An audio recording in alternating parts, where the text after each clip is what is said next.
Hello, good morning, good afternoon, good evening, whatever it happens to be when you're watching this. Hope all is well with you. Fremont Lee here. Views and opinions expressed in this video and those saying it. That's me, Fremont Lee. Hi, how are you? As the title said, it is January 5th, 2021. Already? I don't know why it doesn't come as a surprise. Yesterday was the 4th. 1, 2, 3, 4, 5, 6, 7, 8, 9, 10, 11. You know, it's right in the front order. Are you staying hydrated? I know it's winter here in Michigan, but it's still important to stay hydrated. Drinking coffee, tea, that does not actually help you stay hydrated. It is a liquid, but I mean, tea might be all right. I don't know. It's the level of caffeine and whatever that, I don't know. That's science.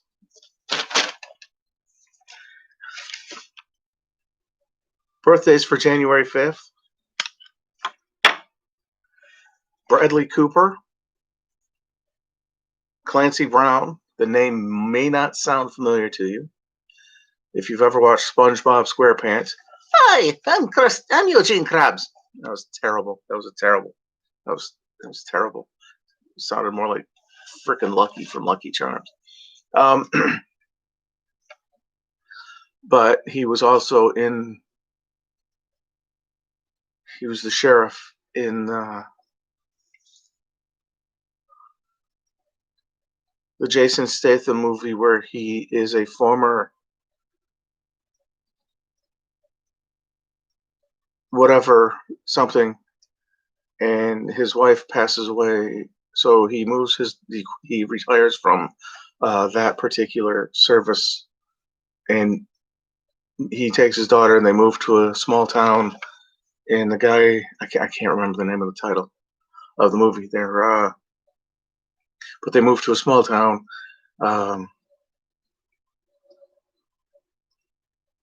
Guy's a dick. He ends up beating the crap out of him or something. And oh no, wait.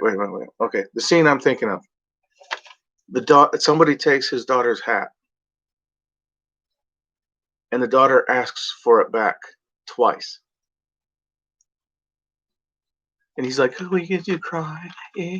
So she points out, "I asked twice." And he's like, "Yeah." She ends up beating the shit out of him. It's like,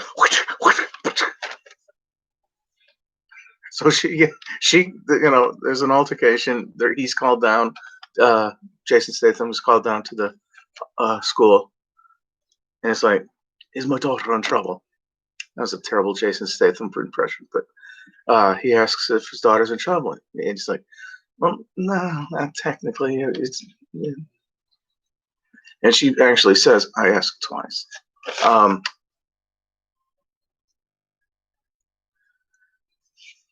After the meeting with the principal and the sheriff, played by Clancy Brown,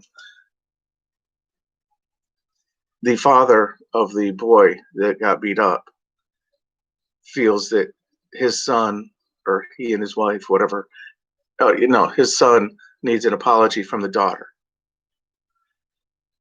To which he says, "You're not going to get it." And he kind of like walks up behind him, Jason Statham, and says, like he's going to hit him. To which Jason Statham hits him and knocks him out, and it's like, not knocks him out, but just hits him upside the head and whatever. It's like, and the wife's like, you saw it, he attacked him. Yeah, I saw it. The fact that he was protecting himself from being hit first was kind of, yeah. Anyway, Clancy Brown. I know he was in The Adventures of Buckaroo Banzai Across the Sixth Dimension. I'm still waiting for a sequel on that. I know all the actors are now older. You figure the movie came out in 1982? Something like that. It was like You figure Alan Barkin, Peter Weller, Jeff Goldblum, Lewis Smith, Clancy Brown, John Lithgow. I believe Christopher Lloyd was also in it as one of the aliens or something. Remember the one line is like, John Big Booty? Booty, Booty. It's big, it's Booty. Um,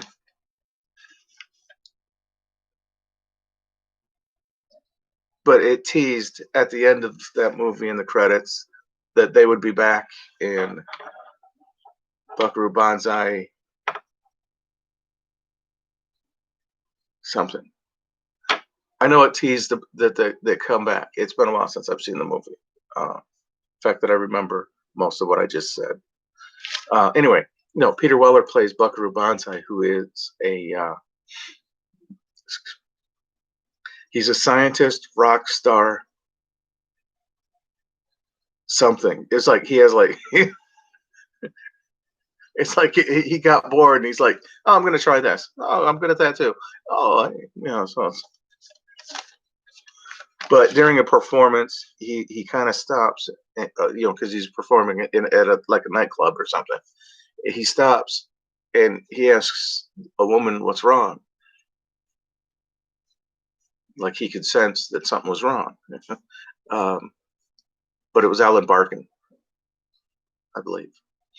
Anyway, Clancy Brown, January Jones, Diane Keaton, Robert Duvall, Pamela Sue Martin, Vinnie Jones. I'm joking, no, bitch. I believe that's who that was. I believe he was also in The Gone in 60 Seconds, starring Nicolas Cage, Angelina Jolie, Robert Duvall. And he was the silent guy who ends up saying at the end, if his pain and sorrow makes you question your whatever, to which they're surprised that he an accent because he doesn't talk. Ted Lange, who Isaac on Love Boat, he I don't want to say he reprised the character on Family Guy, but because he'd always like that on the Love Boat. The joke on the show was he was hired by the bad guys for whatever reason, and I say bad guy, but whatever. And instead of actually firing guns, he's like, which they end up cutting away to a mime, and he's like,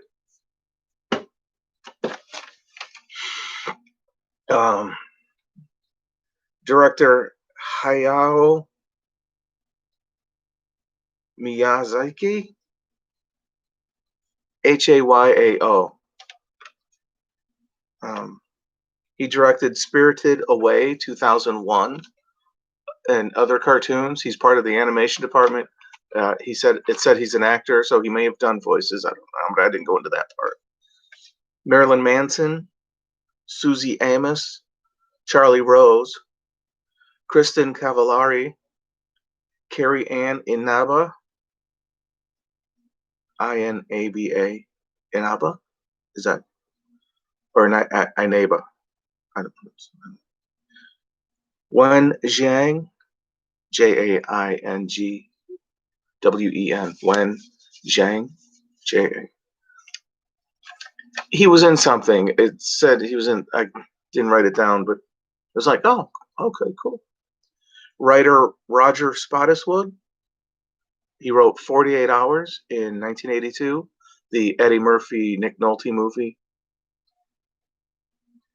That's the one where Eddie Murphy's like, Roxanne. He's singing the police song in prison, and yeah. Director David DiCocio. capital D, small e, capital C, small O, T, E, A, O. Dakota. He directed Puppet Master 3, Toulon's Revenge, 1991. He's directed other things, but that was like the one that that was pointed out. Like, oh, Guy Torrey, director Ron Maxwell. He directed Gettysburg in 1993. He's directed other things also, but that was like, oh, cool. Some of the stuff he's credited as Robert F. Maxwell. So it's like upgraded. This is out of the top 100 of 1,194. To the late Jane Wyman, George Reeves, Jeep Swenson, Fred Snowflake Toons, writer Michael O'Donoghue, who wrote for Saturday Night Live, and Mr. Mondo's something video, and to the late Manu Tupou, Tupou, 1935 to 2004. His last movie credit was as pawnbroker in the movie Payback, starring Mel Gibson.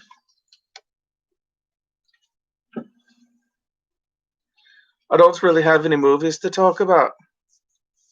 Yeah, she. Any other movies you see? Yeah, she. Yeah. That was a terrible John Wayne.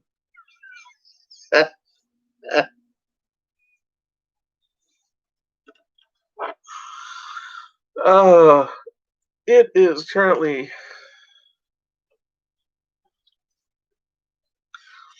Sorry, looking at the clock. It is currently 4:37 a.m. on this January 5th, 2021 day. I hope all is well with you. I hope you're going to have a good day today. I really do. And if you watch this at a later time, I hope you had a good day or are having a good day. Excuse me, a little thing there, right there. You know how it is. You wake up and it's like, most people like,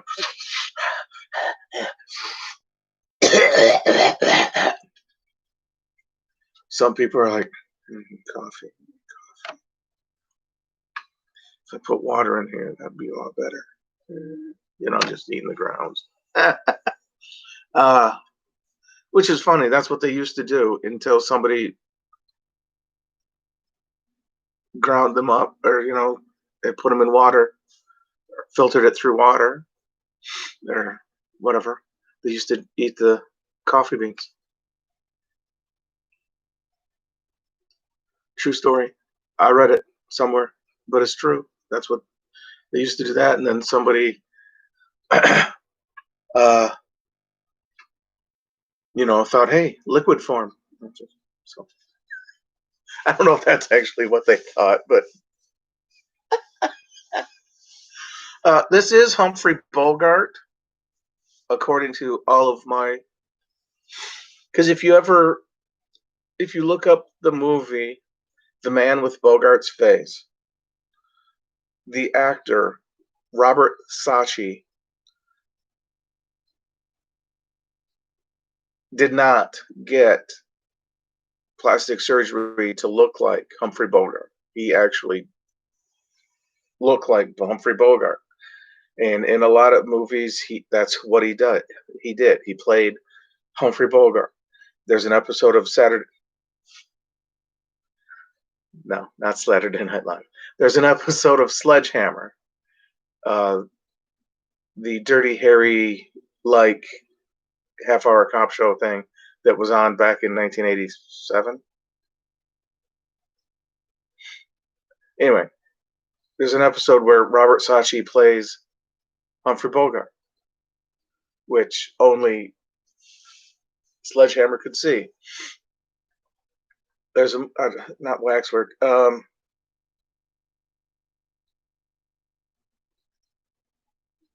Funland.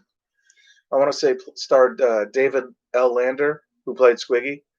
on Laverne and Shirley, who he plays a clown in the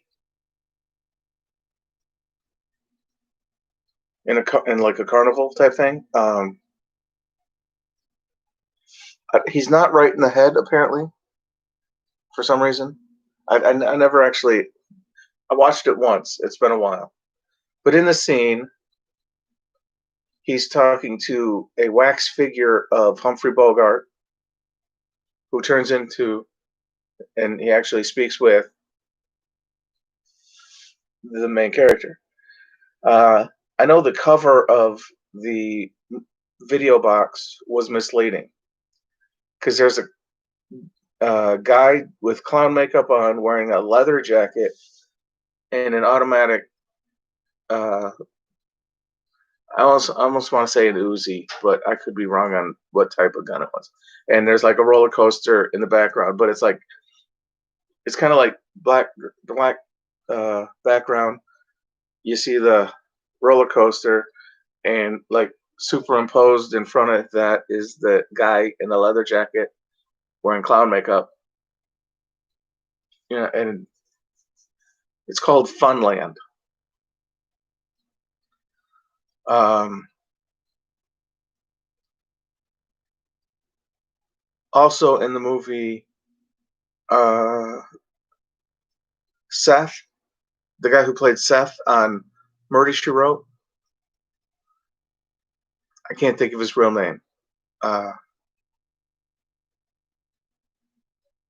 More than Jessica, it's just that I want to say he was the doctor, not that. That sounded more like the redhead sheriff, that deputy or whatever. Um, anyway, I don't even know what my point was.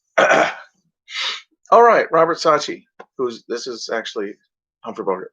There's a scene in Die Hard that his scene was cut.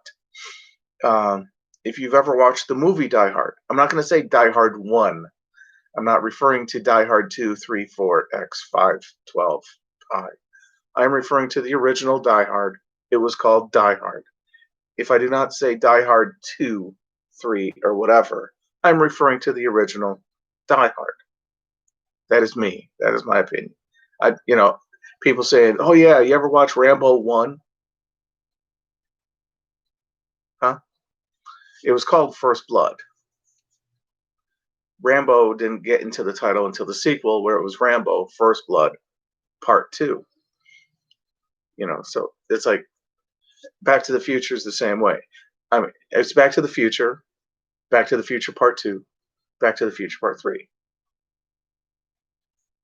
And you have a conversation with someone, you mention, "Oh yeah, I watched Back to the Future last night." Which one?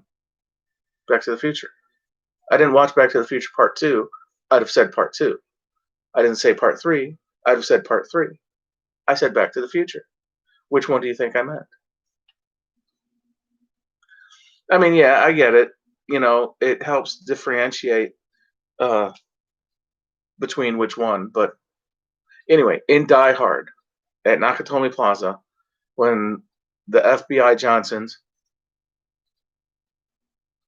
sorry, Robert Davi informs the electrician to cut the power. He's like, "I can't do it from here. I can't. No, it can't be done from here." In a scene that was cut, uh, Robert Saatchi plays one of the electrician guys that is actually in the sewer system, or in that little under the manhole thing. But the scene was cut. There's like, you figure in some movies, the first cut is 4 hours long. The director, the editor, and I'm not sure who else is involved. Maybe a producer. I don't know. They get it cut down to a nice, like, sometimes 88 minutes. And a lot of the storyline doesn't make sense in some movies because they mention something about an igloo, and it's like, what? What's that even mean? But it was referenced before. somewhere else. So it's like, most people are lost or just think it's a throwaway line, like, yeah, okay, whatever. I don't know what that's supposed to mean, but yeah, sometimes that happens, and some people have a clear vision of what they want in their little story. Then somebody comes along, edits it to the point where it's like, uh, what?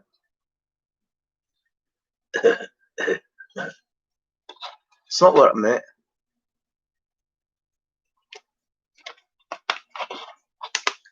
But it happens in some of the movies. I don't know what I was watching because I've watched a lot of movies, TV shows, and stuff. I've stopped. Uh, you figure 2015, maybe 2014. I kind of stopped.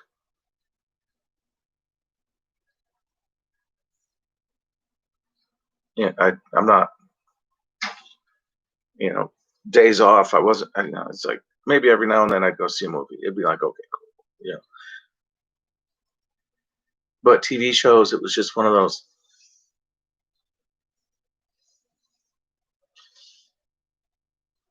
And I mean, if you've watched TV or television, like actual television, uh, they do a bit, do about 4 or 5 minutes worth of commercials, do another bit, just get into it, and it's like they break for another commercial break. It's like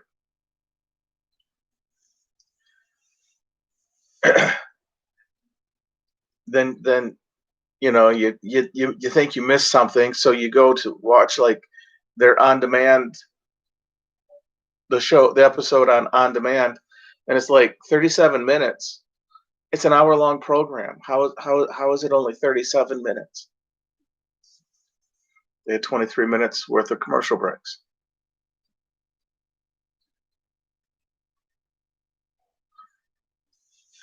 You figure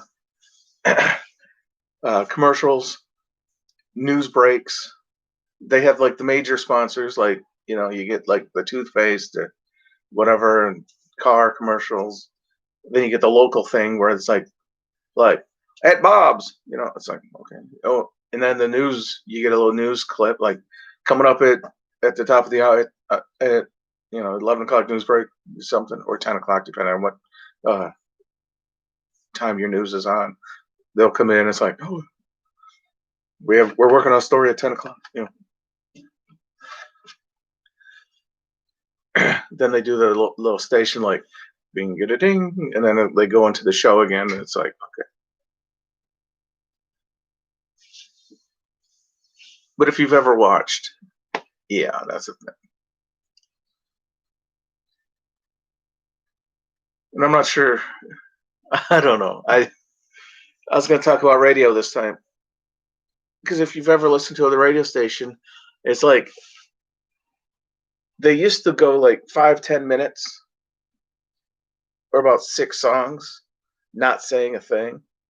Now it's like almost after every song, hey, you're listening to us.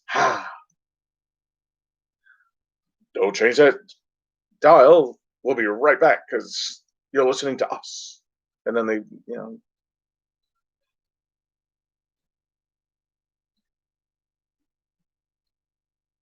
pretty soon it's like now it's like it really after every song they're like, hey, you're listening to this. Yeah.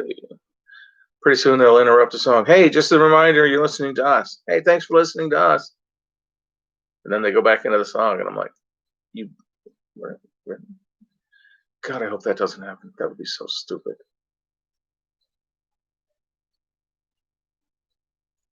My favorite's when we're in the middle of a rock block, a half hour rock block.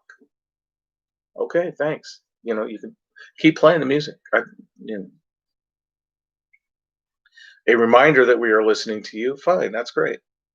But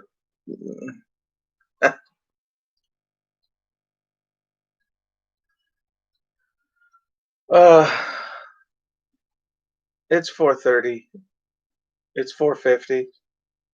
Wow, time flies. No, I've been on 25 minutes. It is 4:50 a.m. I hope all is well with you on this January 5th, 2021. I did not win the whatever Friday, Saturday, Sunday, Monday. Today being Tuesday, I'm hoping to win the Mega Millions. I really need to stop playing, start saving my money to so I can, I don't know, fucking do anything else besides whatever the fuck I do. I mean, my hope is to win big in the lotto. Uh, on the Pod Damn Idiots podcast, this last that was on that was posted on YouTube on the 4th. You may listen to it on Podbean or any of the other podcast stations that's available. I don't know about all that. I watched it on YouTube. Um, their top 5 this week was the top 5 goals you have for this year. I posted my top 5 to win big in the lotto, either the Mega Millions or the Powerball. Quit where I'm working, move, become a recluse. A recluse. I mispronounced that. But yeah, it's I'd write more. That's the thing. You figure right now I could be writing. I have my books out again. The last time I had my books out, I didn't do a damn thing. I went to Facebook, started playing fucking Plants vs Zombies, and I was like,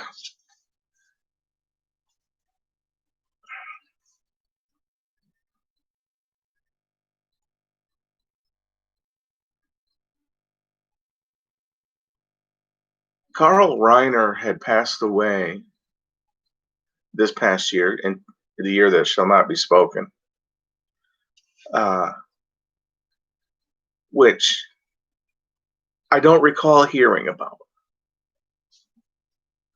But I wasn't watching TV, so I didn't like hear anything on the news or like, nothing mentioned or anything. But it was around the time, roughly, that my mother had also passed away, I believe. Um, in a previous video, I mentioned she passed away in July and her funeral was in September. That's wrong. It was August. She passed away in July. A month later, in August, we had her service.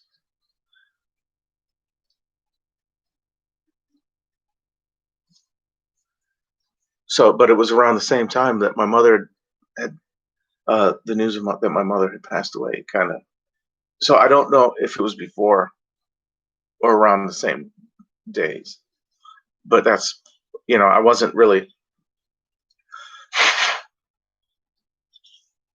I wasn't really in the frame of mind to like, hey, all right, pay attention to stuff.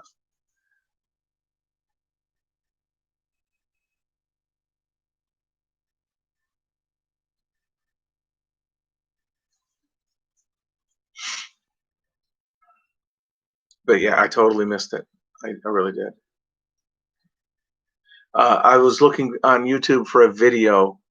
It was a behind the scenes, not a behind the scenes, but they were talking about the television show Mad About You, starring Paul Reiser, Helen Hunt. Um, the episode in which Carl Reiner made an appearance. I don't know if it was Paul Reiser and a writer or a producer or another producer, whatever, of the show Mad About You, but they were talking with Carl Reiner about making an appearance on the show Mad About You, and he was like, I can't do that. Because it was television. He didn't really want to. It was like he didn't want to. I don't know. It was his words. He was relaying part of the story. So it was like he says yeah, I can't do that. And then they said, well, we don't want you. And he was like, we want Alan Brady. To which Carl Reiner smiled. He's like, that I can do. Alan Brady was the character Carl Reiner played on the Dick Van Dyke show back in the 60s, late 50s, 60s, with Mary Tyler Moore and and Maury Amsterdam, Rosemary. I was trying to remember her hair was blonde. I was like, okay, blonde hair, blonde hair. What's most of it? Anyway, but Rosemary, Dick Van Dyke, Maury Amsterdam, Rosemary, Maury Amsterdam, and Dick Van Dyke were writers on the Alan Brady show. Alan Brady, played by Carl Reiner. But yeah, the fact that because on the show Mad About You, it was like, oh, Paul Reiser's character was like, oh, I'm meeting Alan Brady. He's huge star. He's like, legend in the field that we're in and whatnot. It's like, oh, but they but they had asked Carl Reiner. He's like, no, I can't do that. I was like, well, we don't want you. We want Alan Brady. And so he was just like, that I can do. I love that. I don't know why. I didn't really watch the show. There were a few episodes I'd catch, but it was like, it was either at a time in which I was getting ready for work or I needed to go to bed so I could be up to go to work. I don't remember.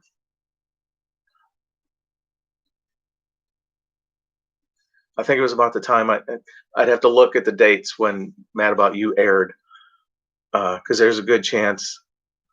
Because there was a time I was working.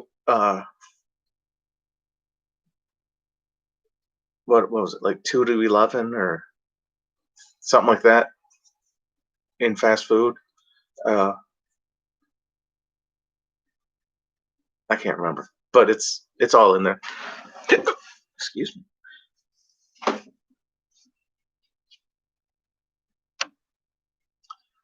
Hi, how are you? That's great. Uh,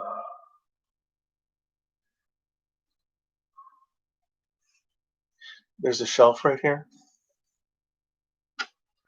I hit this little corner with my elbow. I'm not sure if you caught that. Anyway, I was trying to look for that clip of Carl Reiner and Paul Reiser. They were talking about that episode where he comes in, and I thought it was like cool. I ended up catching the episode, or not the episode, but the clip where he first makes the appearance. The waiter shows Paul Reiser as on the character, whatever, from the show, to the table, and so he sits down in a chair, just sits down. There's like 3 chairs, typical television show thing, round table, 3 chairs, room for 4 people, but there's 3 chairs. 4th chair being removed so the camera could kind of like get the 3 shot of the people there. If you've ever watched the movie The Odd Couple, starring Jack Lemmon and Walter Matthau, there's a scene where they're playing poker. There's like 5 guys playing poker.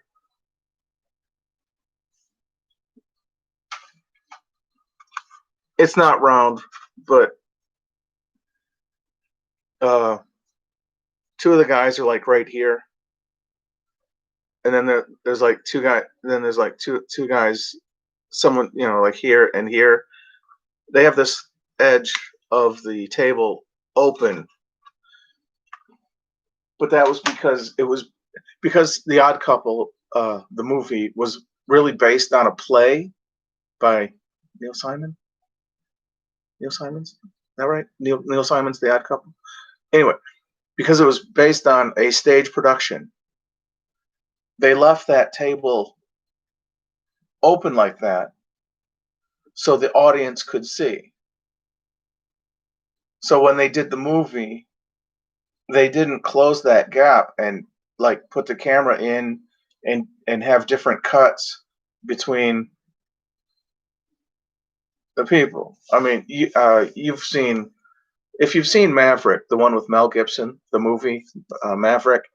Um, there's like a lot of cuts between different players, and it's like, yeah, as opposed to like having just one thing, and they're like, and you see them looking back and forth at each other, and they're looking at the cards, kind of thing, kind of reading the other people or whatever.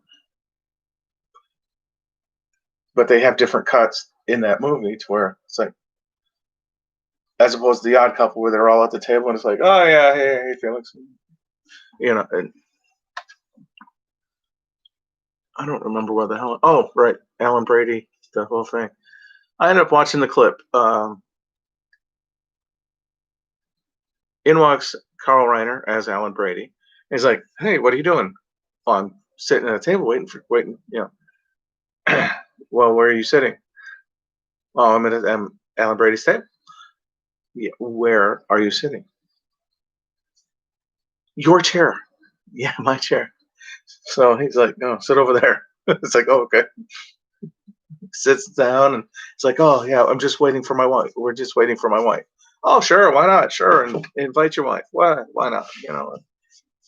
Kind of like rips into the character a little bit, kind of like, "Oh, yeah, sure, why not? You gonna invite anyone else?" And he's like, "No, just my wife." I was like, "No."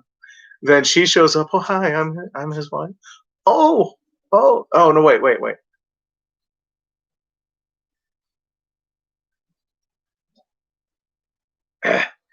Alan Brady leaves to get a cigar. Uh, the wife comes in, Helen Hunt, and he's like, no, that's Alan's chair. Just, here, sit there. I was like, oh, okay.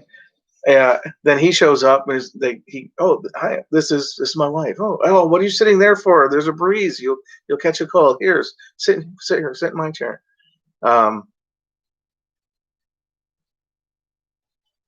Because they were all standing, and he sits. Alan Brady sits down in the chair that Paul Reiser's character was sitting in. So it's like, okay, and that's, I don't know. There was a whole scene there. It's kind of funny. It was kind of like, what? But it's like, you meet somebody like and they can either be an asshole or a great guy. There was a mix. Yeah, but yeah, the whole. But I love the fact that it was like, no, I, and it's like, well, we don't want you. We want Alan Brady.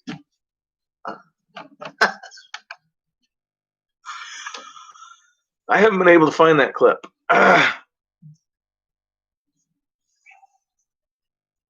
You figure the last time I saw it, I think it was over 2 years ago. Possibly. I've typed in Carl Reiner, Paul Reiser, and I ended up getting the little clip from the show. I was like, okay. And then there's one where Alan Brady has dinner with, which, like, they're at their house. So it's like, okay, it's just. But I was like, it's not what I want at the time. I'd have said Alan Brady, not Carl Reiner. Excuse me. I don't know if it's on the bonus footage from the show, like the home videos of the show. But hey, I'm 40 minutes. Crap. I didn't mean to keep you for so long. I do hope all is well with you. I was kind of rambling a bit. A bit. I do hope all is well with you. I really do. I hope this is the year that things are great. Last year wasn't so bad, but with all that happened, which is why I referred to it as the year that shall not be spoken. kind of like the Harry Potter thing, where it's like the name that shall not be said. uh, I do thank you. I hope you have a good day.